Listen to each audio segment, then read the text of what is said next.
Welcome to The Explainer. Ever wonder what separates a funded startup from one that doesn't make the cut? It's not just about having a great idea. Look, VCs have a playbook for how they invest, and today we're going to crack it open for you. Now, Ryan Hoover here is talking to job candidates, but we're going to flip that script. Because to get funded, you've got to stop thinking only like a founder and start thinking like an investor. So let's dive into exactly how you do that. So first up, let's talk about the what. See, before a VC even thinks about writing a check, they need cold, hard proof. Proof that your business fundamentals are absolutely solid and that you are solving a real, painful problem for people. And that brings us to the holy grail of every startup, product market fit. And listen, forget all the jargon. This isn't some abstract concept. It's a feeling, right? It's visceral. They say you don't find it, it finds you. And when it does, it punches you right in the face. And wow, this quote from David Hu, the CEO of Retool, it just nails it. You know, before you have product market fit, everything feels like you're pushing this giant boulder up a hill. The second you stop pushing, it just rolls right back down. But after, oh, it's a whole different ballgame. The market is literally yanking the product out of your hands. Okay, so how do you actually translate that feeling into the kind of hard data that gets a VC excited? Well, you do it with a funnel that looks something like this. VCs need to see the numbers. They want to see exactly how you take someone who's just kind of interested, a lead, and turn them into a real qualified opportunity. This is what shows them your growth engine isn't just a fantasy. It's a real working machine. You know, another thing that proves your playbook works? Focus. I love this idea from Claire Hughes Johnson, who used to be the COO at Stripe. She says a good strategy should hurt. Why? Because it means you're making tough calls. And that's why showing a VC your non-goals, the stuff you've explicitly decided not to do, is so incredibly powerful. It shows you're disciplined. It shows you have a real plan. Okay, so having a solid business is one thing, but it's not enough. You also need a killer story. And that brings us to part 2, the why.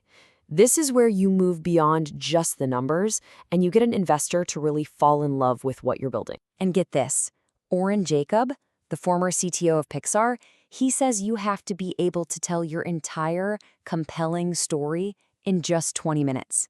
That's it.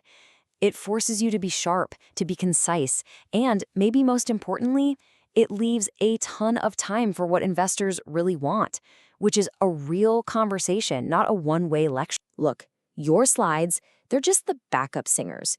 You're the star of the show. You need to know your stories so well that if the projector bulb blows out, you don't even skip a beat. Practice it until it's second nature, until it's just effortless. Remember, they're not just investing in your slides, they're investing in you. All right, let's talk red flags. And trust me, investors have seen it all. Their BS detectors are like military grade. So, you know, putting advisors on your team slide who aren't really involved, big red flag. Trying to pass off a pipeline of interested companies as actual paying customers? Nope, another red flag. Using super complicated slides and vanity metrics to hide the fact that you don't have real substance? They'll see right through it. Just be straight with that. And this right here from Oren Jacob just sums it all up, doesn't it? The second you turn your back to the investor and start reading off a screen, you've lost them. The connection is broken. They're there to connect with you, with your passion, with your vision. They're not there for a PowerPoint reading. So you've got the numbers, you've got the story, but in the end, it almost always comes down to the most important factor of all, the who. We're talking about you, the founder, because a VC isn't just betting on a business model, they're betting on a person. And one of the biggest things they're looking for is resilience. Just think about this quote from Bob Moore. A resilient founder doesn't just ask, who's our competitor? No, they ask, what's the one thing someone could build that would absolutely terrify us? And then they have the guts to ask, well, why aren't we building it? Now that is turning fear into a strategic weapon. And right alongside resilience is this idea of intellectual honesty. What does that mean? It means, can you look at your own business with totally clear eyes? Can you separate the signal from the noise? what you wish was true from what the data is actually telling you. It's about facing the brutal facts, even when they're uncomfortable, and making decisions based on reality, not on your ego. And this ties right into self-awareness and, being coachable. You might have the best intentions in the world, right? But what's your actual impact on the people around you? VCs have to know that if they give you tough, direct feedback, you're not going to crumble. They need to know you can hear it, absorb it, and actually use it to grow. So ultimately, it boils down to this. Are you a builder or are you a smusher? And this idea is so simple but so powerful. VCs want to back builders. They want to back people who wake up every single day obsessed with creating value, with solving problems. Smushers, they just poke holes and tear things down. You've got to be a builder. So let's put you on the spot for a second. Imagine a VC looks you in the eye and asks, "Why shouldn't we hire you?"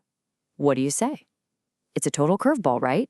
But it's designed to test everything we've been talking about: your self-awareness, your honesty, your confidence. A great answer here can tell them more about you than your entire slide deck. Okay, so you've got your what, you've nailed your why, and you know the who is you. So now for the final piece of the puzzle, the how. This is the tactical, on-the-ground playbook for actually running the fundraising process and getting it over the finish line. And who better to learn from than a legendary founder like Kevin Ryan? I mean, the guy's raised over $750 million, and he lays out this brilliant step-by-step timeline. You don't just start firing off emails and pitching. No, for the first month or two, you're just securing future meetings. Then, once you're ready to go, you schedule them strategically. You save your top choice firms for last, so you're totally warmed up.